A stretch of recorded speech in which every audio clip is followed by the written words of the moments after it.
Yo, what is good, my anime faithful? What is good, yo? Alright, let's talk about Blim. Wow. Holy crap. This show is pretty brutal. We get some quite interesting information about Oh Girl, and not only just Oh Girl, something that's interesting about the three of them that now I am very curious to know if all three of them actually took the same route to get into where they are, and that route seemingly being the one of taking a human's face and becoming said human.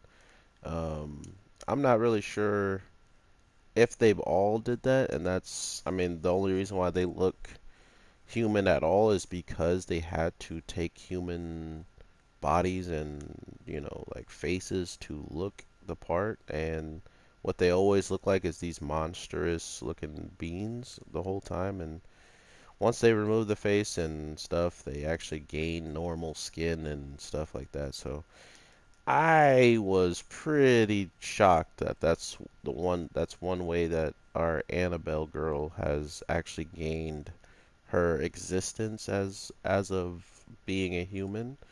And the person that she supposedly may have taken it off from is either a girl who was barely still alive and on the brink of death, or she was completely dead, and for some reason our Annabelle girl did not help at all.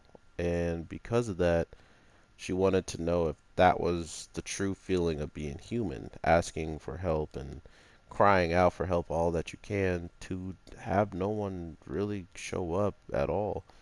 And then not only that, if she was still alive, she then had someone show up as she's passing away to get her face ripped off. So, yeah, I guess that could be the way humans are supposed to live. Oh. So yeah, I don't know if that's like foretelling of like the future of her character or something, like she's gonna be crying out for help and no one's gonna be capable of coming out to help her or something. But with how ridiculously strong she was this week's episode, and not just strong, agile, accurate, uh, frosty, she she was a little bit of everything, and it would be hard to imagine her getting caught to a point of needing assistance, which that goes the same for the other guy. But we also saw that these beings, these whatever they aren't stable in the slightest. So by hearing and figuring out all of the story that needed to be actually told, um, it really led up to us learning that, holy crap, she trusted completely the wrong person. By trusting that person, she now pretty much gets to, do whatever the heck she wants.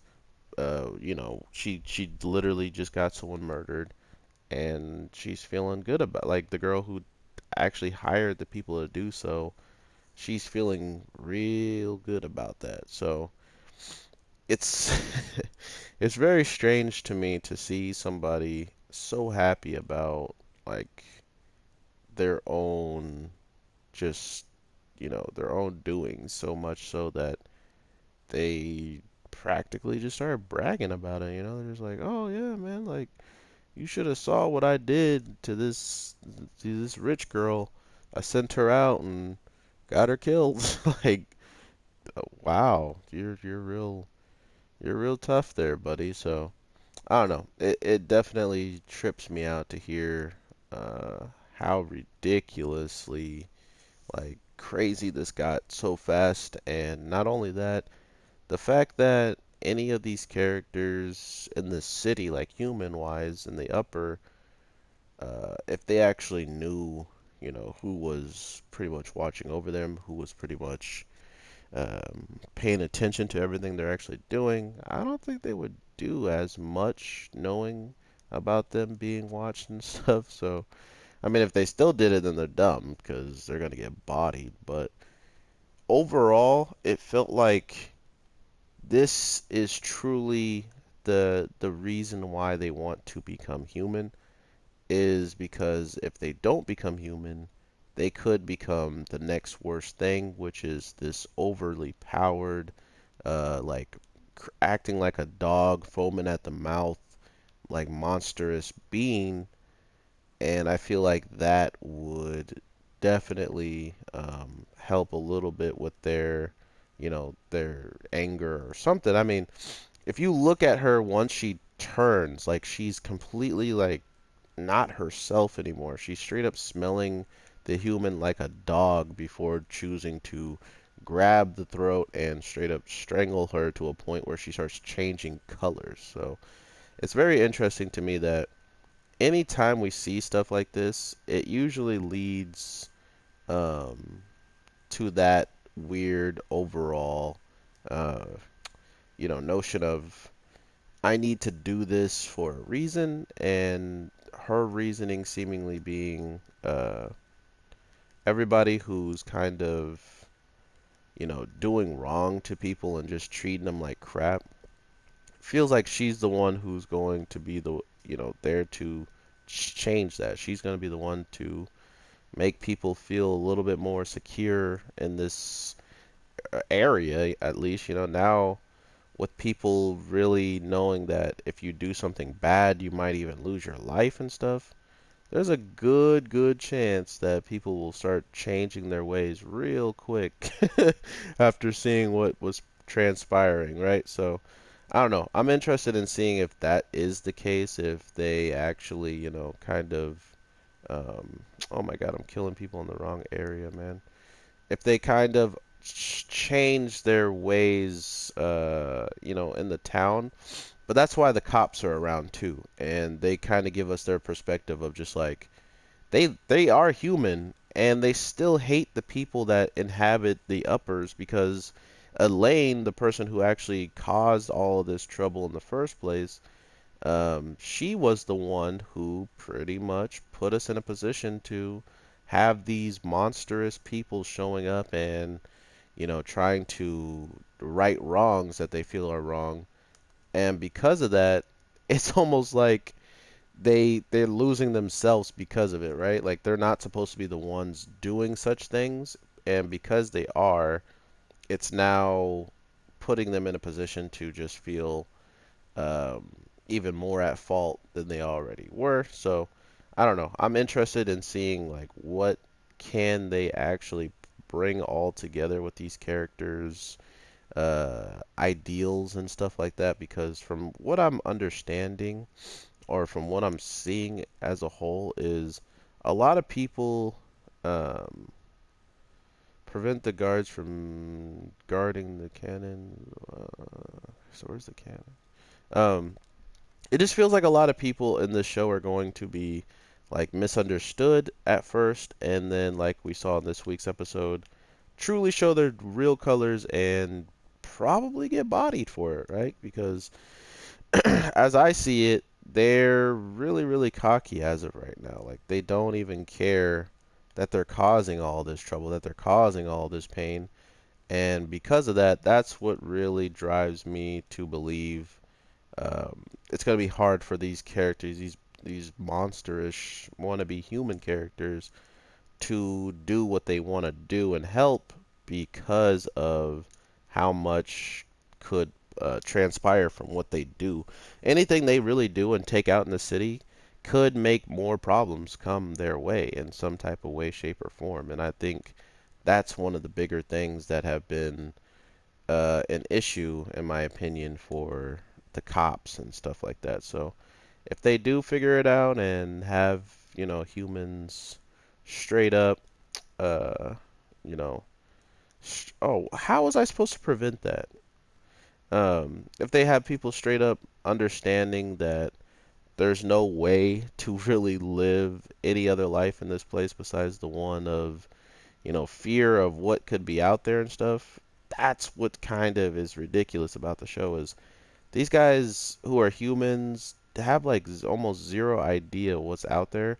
And we saw that with like the first episode with the water monster just straight up doing whatever he wanted and then after doing what he wanted, he just kind of left the scene, and people were like, "Well, it looks like they drowned. Oh, that's too bad." Like, wow, they that happened. So it just felt like even the cops, since they are corrupted and they were working with some of the like bad people in the case of like villains or not villains, but they're working with like gangsters who literally take from the poor and beat them up if they don't pay their bills and all that types of stuff. Um, so with that being said, it just felt ominous to see what was actually transpiring from them from these monsters doing what they're doing. It's almost like they're trying to clean up the city, but at the same time they really can't, only because of there's not much they can do without turning practically evil, right? Like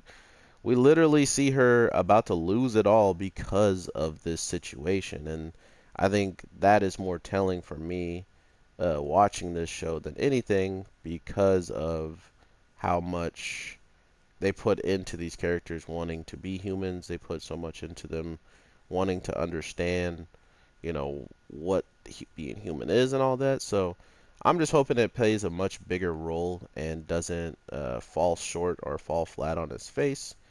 And we get to see either, one of them become human or neither of them become human, something along those lines, and what it actually plays out to be. Because as of right now, this show is absolutely hype, and I can't wait to see what people actually believe and what they are seeing in the show. Because at this point, I am really, really enjoying it, and I just want to see like where this story goes. Like, not only did this cop girl now notice that there's two versions of the same kind of guy who can turn to this human form and these demon forms, and not only that, that they're both still alive somewhere, just roaming around.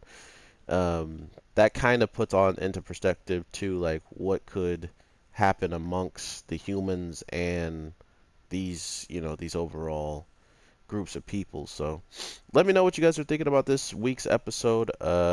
Definitely cool to see them focusing on each character and what each character kind of believes they can do in their situations. And it looks like we're going to take a more focus on the younger kid next week. So I can't wait to see kind of what his story is, or maybe why he stole the face of the person he stole, or whatever the case. And even not only that, what his abilities actually look like compared to everybody else. Because now we know one can shoot ice, one can shoot out electricity, and now we got to see what the other one can shoot out. I'm guessing it might be fire. So with all that being said, I hope you guys have an amazing day, night, evening. I'm your boy, the Anime J. And I do apologize. I'm playing some games that I truly just want to platinum and get all the trophies on PlayStation for.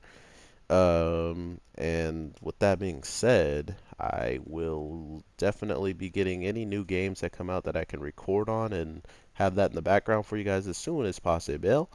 But with that being said, thank you guys so much for the support. It means the world to me, and I can't wait to do what I do, just because I know I have all of you uh, waiting in the wings for me to drop some content. So to think that you guys even want to hear what I say is amazing. It's absolutely amazing. So with that, everybody, have an awesome one, and peace.